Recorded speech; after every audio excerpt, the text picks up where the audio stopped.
Hello, c'est Arnaud dans cette nouvelle vidéo. Aujourd'hui, nous allons voir comment être heureuse sans être possessive ni jalouse avec 4 clés ultimes pour tout savoir. Alors, tout d'abord, si tu n'es pas abonné à cette chaîne, n'hésite pas, abonne-toi juste dans l'angle. Également, n'hésite pas à mettre des commentaires pour interagir sur les 4 clés dont je vais te parler. Et puis, partage cette vidéo, enfin, si quelqu'un dans ton entourage en a besoin et que tu peux l'aider grâce à cette vidéo. C'est ce qui reste le plus important. Alors, si tu regardes cette vidéo, tout d'abord, c'est automatiquement que soit tu dois souffrir de dépendance affective, ou soit quelqu'un avec qui tu es souffre de dépendance affective. C'est pour ça que ça va être vraiment idéal de lui parler de cette vidéo et bien visionner cette vidéo avec les 4 clés ultimes. Le problème de la dépendance affective, c'est qu'au début, tout va bien. Je vais y arriver. Au début, tout va bien et puis, boum, d'un seul coup, dans le cerveau, tu cherches des raisons, en fait, à comprendre pourquoi l'autre n'est pas avec toi. Pourquoi il y a un manque qui se crée, en fait. Et c'est ça le problème. C'est là qu'il y a vraiment un syndrome de dépendance, à partir du moment où tu t'inquiètes quand l'autre n'est pas avec toi. Et ça, c'est issu d'une certaine crainte à propos du rejet, justement, qui crée ce manque. Alors, au niveau des 4 clés, on va rentrer tout de suite dans le vif du sujet. La première des clés, c'est trouver la raison. La raison, en fait, le pourquoi. Pourquoi tu as cette forme de possessivité et voire de jalousie, ou peut-être même possessivité et de jalousie qui apparaissent. Plus précisément, il peut y avoir 2 raisons. La première, ça peut être soit le cumul d'expériences depuis l'enfance qui font que tu ressens que tu as cette crainte du rejet et que tu ressens un petit peu ce besoin de possessivité, voire ces réactions de jalousie. Ça, c'est la première des choses. Ou la deuxième des choses, c'est si dernièrement, tu as eu une passion vraiment amoureuse intense et que ça t'a vraiment brisé le cœur, que ça t'a vraiment déchiré, que tu as rencontré, pourquoi pas, le grand amour, ou que c'était selon toi le grand amour, et que ça t'a vraiment pété à la gueule, vulgairement, et que tu es très triste par rapport à cette ancienne relation. Ça, c'est vraiment trouver la raison, c'est la première clé. Et c'est pourquoi, en fait, un accompagnement, ça va vraiment permettre de te mettre le doigt profondément sur un questionnement à propos des tenants et des aboutissants de cette situation et des pensées qui circulent en toi suite à ces expériences, à cette expérience malheureuse. Et plus précisément, on va mettre le doigt, vraiment ce qui est important là-dessus, sur la possessivité, mais qui est incontrôlable, parce qu'en fait, finalement, c'est ça qui te déstabilise, c'est que tu n'as pas de contrôle dessus. Tu ne peux pas réagir, tu ne peux pas prévenir. La dépendance affective, ça arrive et ça t'explose à la gueule, encore une fois, j'ai envie de dire. Donc, c'est super important de prendre conscience de cet état et des conséquences, on va même en parler un petit peu plus loin, et pourquoi pas même d'avoir vraiment conscience de prendre de l'aide. Parce que des fois, seul, on n'arrive pas à mettre les doigts sur les choses. Et en l'occurrence, comme j'en parlais un petit peu avant, savoir les tenants et les aboutissants, le début et la fin de ces pensées et des conséquences qui arrivent. Ça, c'était vraiment la première chose. Il faut trouver la raison. La deuxième clé, c'est en parler à ton partenaire. Alors, en parler à ton partenaire, tu vas me dire comme ça, c'est simple. Oui, c'est simple si le couple est dans une relation saine, si tout va bien entre vous. Ça, c'est cool. Tu vas pouvoir parler avec ton partenaire. Par contre, si votre relation elle est déjà un peu tendue, si tu ne parles pas, ça va être encore pire. Pourquoi ? Il va se produire 2 cas. Le premier cas, soit il va y avoir des malentendus. Si vous ne communiquez pas, si vous n'en parlez pas, automatiquement, il va y avoir des malentendus. Mais également, hormis les malentendus, il va y avoir des suppositions. L'un ou l'autre, vous allez avoir des suppositions négatives, bien évidemment, qui vont renforcer et automatiquement, la possessivité et la jalousie va exploser. S'il n'y a pas de communication, vous ne dites pas les choses, malentendu et supposition, ça va monter en bloc, ça c'est sûr. Alors, quand est-ce qu'il faut le faire ? Il faut déjà pas le faire, même j'ai envie de dire, quand ton partenaire est stressé, il est tendu ou il est en colère, vous êtes dans une émotion négative. Lui comme toi d'ailleurs, les deux. Ça, c'est le quand. Après, le comment, parce que ça reste important. Comment parler à son partenaire ?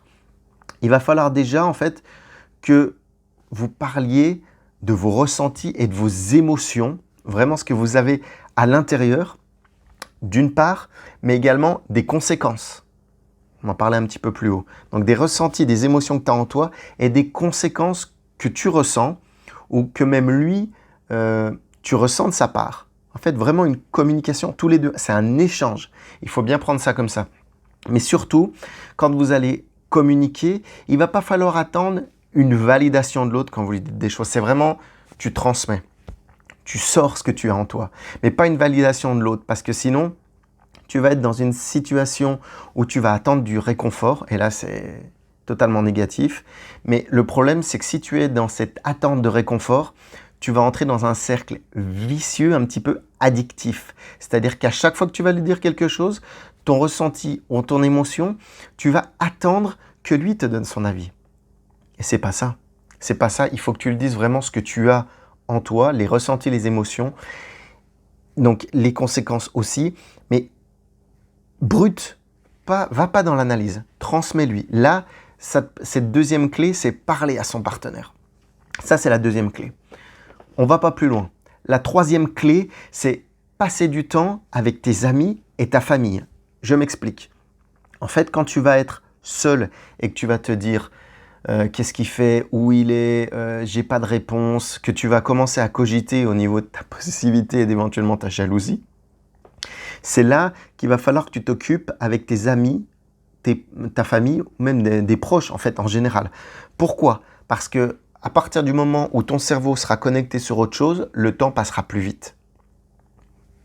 Ce qui paraît logique, mais ce qui n'est pas forcément facile à faire. C'est là tout l'intérêt. Donc, en fait, passer du temps avec des proches. Et surtout, la chose à ne pas faire, c'est justement ne pas rester seul à attendre. Parce que si tu attends une réponse ou que tu es dans l'attente, le temps va pas passer. Tu vas péter un câble et le temps va être très très long à attendre. Et justement, il ne faut pas rester dans cette position, dans cette interrogation, dans cette attente, comme je te le disais. C'est super important. Et si tu parles en fait avec tes amis, ça peut même être également un soutien. Alors, il faut faire attention selon les expériences qu'elles ont eues, mais ça peut te permettre d'être soutenu par des amis qui ont eu ces expériences et qui s'en sont bien sortis, parce que si elles s'en sont mal sorties, qu'elles te conseillent, je vois pas comment tu vas réussir à t'en sortir. Hein. Donc, c'est un peu le problème. Mais sinon, tu peux vraiment t'aider de tes amis, en fait. La chose très positive, c'est qu'il va falloir que tu te dises, si ton partenaire est absent, il faut que tu passes du temps avec tes amis, ta famille ou des proches. Il faut que tu le combles comme ça, en fait. Partenaire absent, je m'occupe. Parce que si ton partenaire il est absent, tu t'occupes pas, c'est là que tu vas réfléchir dans tous les sens, et possessivité en flèche et jalousie en flèche aussi. Donc voilà, ça c'était la troisième clé. Bien passer du temps avec tes proches, donc tes amis ou ta famille. La quatrième, c'est l'une des clés les plus importantes. Les plus importantes. Pourquoi ? Parce qu'il va falloir en fait que tu déscotches littéralement de ton téléphone de ta main. Ne pas rester sur ton téléphone. Pour plusieurs raisons. La première, c'est que si tu restes sur ton téléphone, inconsciemment, tu vas être dans l'attente d'avoir de ces nouvelles. Que ce soit par SMS ou des appels. Et automatiquement, tu vas pas être bien. Tu vas être encore une fois dans l'attente. Le temps ne va pas passer vite. Pas du tout. Puisque tu vas être dans l'attente. Donc ça va te paraître des heures très longues. Ça, c'est la première des choses. La deuxième, déscoche de ton téléphone aussi et surtout, ne joue pas à des applications ou aller voir des offres promo ou des choses sur ton téléphone. Prends ton ordinateur ou une tablette ou je sais pas, ou la télé ou Netflix ou autre chose. Mais prends un autre support. Voilà, c'est ça que l'on pourrait dire. C'est prendre un autre support. Et si tu ne le fais pas, et ben automatiquement, encore une fois, hein, tu restes dessus, tu restes collé, ça ne va pas être bon. Autre chose, quelque chose qui peut même t'arriver quand je te parle d'autres supports, c'est ne pas aller sur les réseaux sociaux. Parce que comme par hasard, quand tu vas aller sur les réseaux sociaux, tu vas tomber sur des pires cas. C'est-à-dire que le mec qui trompe sa copine ou des trucs de tromperie, des trucs de divorce, des relations amoureuses. Comme par hasard, ça va tomber, tu vas te faire cogiter. Et à chaque fois, bizarrement, ça va tomber là-dessus. Le hasard fait bien les choses, je ne suis pas sûr forcément tout le temps, mais vaut mieux déscotcher ton téléphone de ta main, et donc pour pas attendre, mais surtout déscotcher aussi tes réseaux sociaux. Ça va être un petit bonus en plus, parce que sinon, ça va, comme je te dis, tu vas tomber sur des choses qui vont te faire cogiter. Et là, encore une fois, la possessivité, tu vas réfléchir et automatiquement, ta jalousie va monter en flèche. Donc, si tu arrives à mettre ces 4 clés en place, c'est déjà un bon début. Je vais te les répéter. La première clé, c'est trouver les raisons de ta jalousie, de ta possessivité. Pourquoi, hein? On en a parlé, je t'ai bien dit le pourquoi. Après, en parler à ton partenaire, communiquer tes ressentis d'ailleurs et tes émotions. Ça, c'est la deuxième. Passer du temps pendant qu'il est absent avec des proches, tes amis, ta famille. Et quatrième, déscotcher ton téléphone de ta main. Ça, c'est les 4. Et si tu veux vraiment passer au palier supérieur, après ces 4 clés, mais avec quelque chose d'adapté, pas quelque chose que tout le monde fait et qui est valable pour tout le monde, là, je te conseille justement de me contacter pour qu'on puisse en discuter, voir déjà ce qui se passe dans ta vie, faire le point et voir ce que tu veux pour y aller automatiquement. On va définir vraiment la route, le chemin de ce que tu dois faire, ce qui est bien pour toi comme pour ton partenaire. J'espère en tout cas que cette vidéo t'aura été utile.